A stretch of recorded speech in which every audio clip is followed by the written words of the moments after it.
ಕಿಲೋಡಿ gang ಇವತ್ತು ಕೋರ್ಟ್ಗೆ ಹಾಜರುಪಡಿಸಲಾಗುತ್ತೆ. ದರ್ಶನ್, ವಿಜಯ್, ಧನರಾಜ್, ಪ್ರದೋಷ್ನನ್ನ ಕೋರ್ಟ್ಗೆ ಹಾಜರುಪಡಿಸಲಾಗುತ್ತೆ. ಕಸ್ಟಡಿ ಇವತ್ತಿಗೆ ಅಂತ್ಯವಾಗುತ್ತೆ. ಈ ಹಿನ್ನೆಲೆಯಲ್ಲಿ ಮಧ್ಯಾಹ್ನ ಕೋರ್ಟ್ಗೆ ಹಾಜರುಪಡಿಸಲಾಗುತ್ತೆ. ಇವತ್ತು ಪರಪ್ಪನ ಅಗ್ರಹಾರಕ್ಕೆ ಕಳುಹಿಸೋದಕ್ಕೆ ಪೊಲೀಸರು ತಯಾರಿಯನ್ನ ನಡೆಸಿಕೊಂಡಿದ್ದಾರೆ.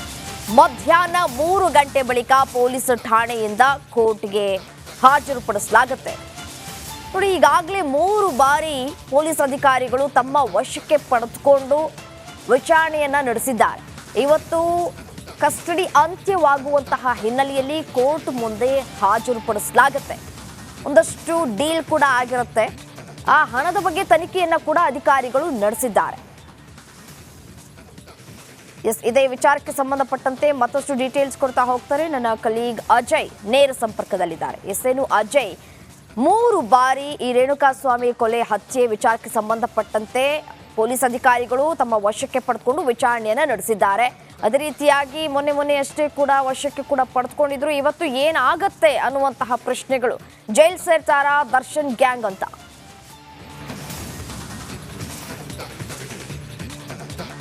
ಖಂಡಿತವಾಗ್ಲೂ ರಮ್ಯಾ, ಈಗಾಗಲೇ ಏನು ಗುರುವಾರ ಕೂಡ ಮತ್ತೆ ಕಸ್ಟಡಿಗೆ ತಗೊಳ್ತಾರೆ. ಅಂದರೆ ಒಟ್ಟು 3 ಬಾರಿ ಒಂದು ಮರ್ಡರ್ ಕೇಸ್ನಲ್ಲಿ 3 ಬಾರಿ ಅಕ್ಯೂಸ್ಡ್ಗಳನ್ನ ಏನು ಇಲ್ಲಿ ವಿಚಾರಣೆಗೆ ಕೂಡ ತಗೊಬಂದಿರುವಂಥದ್ದು. ಈಗಾಗಲೇ ಇವತ್ತು ಕೂಡ ಏನು ನಗರ ಪೊಲೀಸ್ ಆಯುಕ್ತರು ಕೂಡ ಈಗಾಗಲೇ ಪೊಲೀಸ್ ಸ್ಟೇಷನ್ಗೆ ಬರುವಂಥ ಸಾಧ್ಯತೆಗಳು ಕೂಡ ಇರುತ್ತೆ.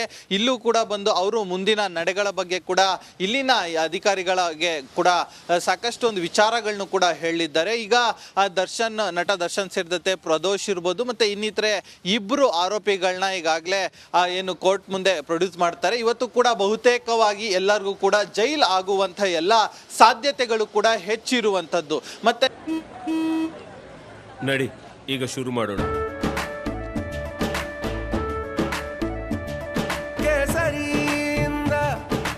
ಮನೋಲ್ಲಾಸ ಮನಸ್ಸು ಮತ್ತೇರಿ ಕುಣಿದಾಡಿದೆ ನೋಡು, ಮನಸ್ಸು ಮತ್ತೇರಿ ಕುಣಿದಾಡಿದೆ ನೋಡು.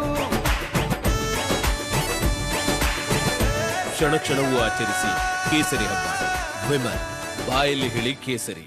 ಯಾತಕ್ಕಾಗಿ ಏನನ್ನ ಕರ್ಕೊಬಂದ್ರು ಅಂದ್ರೆ ಕಳೆದ ಕೆಲ ದಿನಗಳ ಹಿಂದೆ ಅಲ್ಲಿ ಹೋದಂತ ಸಂದರ್ಭದಲ್ಲಿ ನಟ ದರ್ಶನ್ ಅವರ ಮನೆಗೆ ಅಲ್ಲಿ 37 ಲಕ್ಷ ಹಣ ಸಿಕ್ಕಿರತ್ತೆ. ಸೊ ಹೀಗಾಗಿ ಅದರ ಮೂಲವನ್ನ ಹುಡುಕೋದಕ್ಕೆ ನಮಗೆ ಟೈಮ್ ಬೇಕು ಅಂತ ಹೇಳಿ ಏನು ಕೋರ್ಟ್ ಮುಂದೆ ಇಲ್ಲಿ ಕೇಳ್ಕೊಂಡಿರುವಂಥದ್ದು. ಅದರ ಜೊತೆಗೆ ಕೆಲವೊಂದು ಮೊಬೈಲ್ ವಿಚಾರವಾಗೂ ಕೂಡ ಯಾತಕ್ಕಾಗಿ ಏನನ್ನ ಕರ್ಕೊಬಂದ್ರು ಅಂದ್ರೆ ಕಳೆದ ಕೆಲ ದಿನಗಳ ಹಿಂದೆ ಅಲ್ಲಿ ಹೋದಂತ ಸಂದರ್ಭದಲ್ಲಿ ನಟ ದರ್ಶನ್ ಅವರ ಮನೆಗೆ ಅಲ್ಲಿ 37 ಲಕ್ಷ ಹಣ ಸಿಕ್ಕಿರತ್ತೆ. ಸೊ ಹೀಗಾಗಿ ಅದರ ಮೂಲವನ್ನ ಹುಡುಕೋದಕ್ಕೆ ನಮಗೆ ಟೈಮ್ ಬೇಕು ಅಂತ ಹೇಳಿ ಏನು ಕೋರ್ಟ್ ಮುಂದೆ ಇಲ್ಲಿ ಕೇಳ್ಕೊಂಡಿರುವಂಥದ್ದು. ಅದರ ಜೊತೆಗೆ ಕೆಲವೊಂದು ಮೊಬೈಲ್ ವಿಚಾರವಾಗೂ ಕೂಡ